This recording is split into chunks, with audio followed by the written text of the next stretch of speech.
Welcome to Hair Loss Alchemy, where we awaken chakras and talk about hair regrowth. Trying something different here.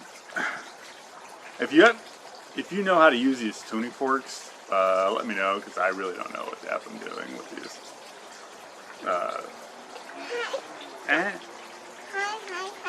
Anyway, today,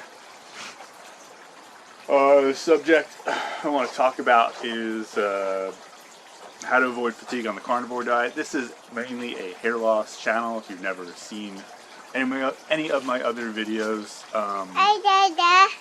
this is Cassandra, who has male pattern baldness. I also have male pattern baldness, and the reason I'm wearing this silly beanbag thing on my head and I have a sewing machine behind me is because I sew these beanbags full of sand and put them on my head so as to try to recontour my skull, make my forehead flatter and the top of my head flatter, because that's what I think I need to do to regrow hair. But anyway, I've tried a lot of these physical body interventions over the course of the last 7 years to try to regrow my hair. None of them really worked, but the thing that worked the most of them was the carnivore diet, which I'm currently doing in the winter. I don't think that you can regrow your hair totally with the carnivore diet, or at all. I don't think it's going to stop or reverse receding hairline, but it might make your hair look better in the interim. And I think it's a good thing to do to reset your gut, particularly in the winter, because winter is a time when not much is growing. It's a natural time for you to reduce the amount of types of foods that you eat naturally, that being mostly plant matter. Not a lot of stuff grows, so probably shouldn't be eating that much plant matter. And plant matter has, I think eating plants is good for you, but they are rough on the digestive system, and digestion really slows down in the winter. Probably can't handle too much plant matter anyway, and it gives your gut a chance to heal itself. A couple months, maybe a month of carnivore dieting, and let the intestinal lining heal up and repopulate with beneficial bacteria. So anyway, like I said, this winter I'm doing the carnivore diet, and I've done this diet a few times. It seems to have a good positive effect on hair, but if you're trying this diet just for non-hair reasons, for other health reasons, and you're experiencing fatigue, I have some tips. I have 3 tips that may help you avoid the fatigue, because I've been doing this this is week 7 of me doing a carnivore diet. The first time I did it for 6 weeks, and I was really tired. Like after 2 weeks, like I felt like lead in my muscles. Like I couldn't really even walk. I got to a point where I barely could walk. I had hardly enough energy just to walk down the street, get out of the car and walk to the store to get more meat. And I think I know now why that happened now, and it doesn't happen anymore. 7 weeks, no fatigue. I knew whatever workout I want. Not that I'm working out that hard because it's the winter, and I don't think we should work out that hard in the winter, because it's just like not the right time energetically to go do wild eating and wild workouts. And if you're doing a HIIT workout on the winter solstice, you don't understand how the earth works.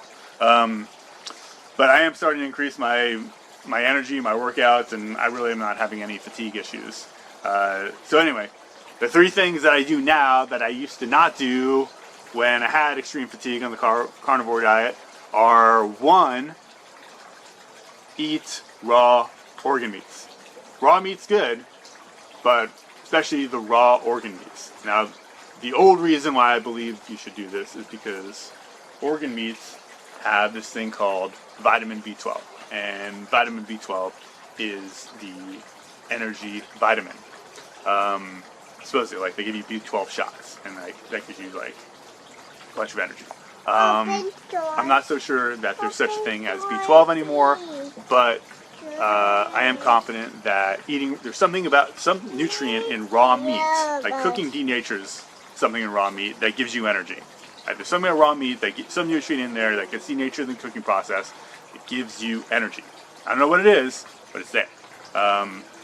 So that's my number 1. I eat raw meat with every meal, and I eat raw organs especially with every meal, especially the kidney and the liver, both supposedly the highest in this B12 thing. If you can't bring yourself to eat raw meat, while attempting a carnivore diet, like if you're attempting a carnivore diet, you should be able to like just mentally get over the barrier of eating raw meat. It's not that hard. But if you just can't, the next best thing is eating powdered, freeze-dried organs, and I'll provide a link for those in the description. It's an affiliate link because it's a free video. I gotta try to sell you something, but really you don't need it. You just like eat the raw meat. Like it's not that hard, especially raw steak. Raw steak's delicious. Just look at a raw steak. It looks good. I'm like, oh, I want to eat that. Yeah, because like that's your body telling you you should eat that. So anyway, number 1, eat raw meat for the B12 or whatever. Number 2, eat a lot of fat. I didn't do that the first time around. I didn't know how to render my own tallow. It's pretty easy, and fat's cheap, so get some raw fat from somewhere. You can go to US Wellness. Maybe I'll put the link in that description. I don't have any affiliation with US Wellness, but if you can't find raw fat in your area, I bought raw fat from US Wellness before. It's not ideal because you're like buying from a place that is like really far away, so it's not like that great for nature and the earth and the ecosystem to be doing that. But until you can find a raw fat source, then that's the best you can do. That's what I did at first. But yeah, fat is a source of calories. I don't think it's as important as the B12, but like I notice now, like I'm not as hungry. Like when I first did the carnivore diet, I'd wake up like just ravenously hungry, and I think that was because I was not getting enough calories. All I was doing was eating steaks, and steaks just don't have enough fat in them. Tri-tip doesn't have enough fat. Even like ribeyes don't have enough fat. Hi. Raw fat's good too. In fact, I just do a combination of raw fat and cooked fat. So I don't know how that works energetically, but like I know like in terms of just like your energy, like how much energy do I have to get out the day, but like get through the day. But like raw fat has an anti-stiffness factor. I've talked about this before in my other videos. It's anti-sclerotic, has a warming effect in the body. It's good for cold months, much more so than cooked fat. So that's a consideration. I do a mix of raw and cooked fat, but it is like I said, it is the best calorie source. I eat spoonfuls of fat with every bite of muscle meat or organ meat, and I don't get hungry anymore. I don't wake up hungry, and I don't get hungry. I just eat 2 meals a day, lunch and dinner. Hardly ever get hungry, and it's because I think it's because I'm eating a lot of calories. I'm getting plenty of calories through tallow and raw beef fat. Anyway, so yeah, number 2, eat fat. Eat lots of fat. You'll have the energy, do whatever. You won't be hungry all the time. That helps. But I think B12 is more important. And then the third thing that I do now that I never did before is iodine. So I take an iodine transdermal supplement. Iodine is really important for thyroid function, and I think thyroid has a big effect on the amount of energy that you feel. So I do that every day. I get this stuff. It's I even put it on her. She loves it. Iodine. It's just this like rusty like liquid, and you just put it on your belly. Rub it in, or you put it on your arms, inner arms or the belly. Show me iodine. Show them your belly. So you got a little iodine on there. That makes like a bronze, rusty kind of mark there, and your skin will just absorb it. And you can tell if you're iodine deficient if within 24 hours the iodine solution or that the iodine mark is gone. So it should last a day. I've never gotten to last a day, so I do it twice a day. Every 12 hours, I'll put more of that stuff on. It's called Dr. Lugal's or Lugal solution. This is J. Crow thing. And I'll put a link to this also in the thing, whatever, the description of the video. Iodine. Whatever, she knows it. So yeah, there's 3 things. B12, raw fat, raw meat, number 1.